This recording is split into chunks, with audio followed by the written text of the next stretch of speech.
এটার ভিতরে একটা ইট আছে, শুধু এই ইটটা হালাই।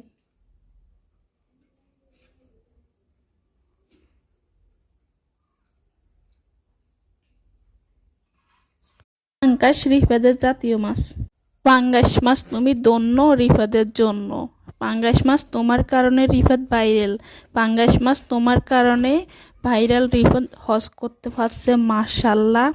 আসলে জাতীয় মাছ হিসেবে সবাই বলে যে ইলিশ, আমি বলি যে পাঙ্গাস। কারণ কি, ইলিশ বড় লোকে খাইতে পারে, গরিবে খাইতে পারে না। এতিমখানার ছেলে মেয়েরা ইলিশ মাছ সহজে দেখে না, তারা সপ্তাহে একদিন হইলে পাঙ্গাস মাছ দেখে।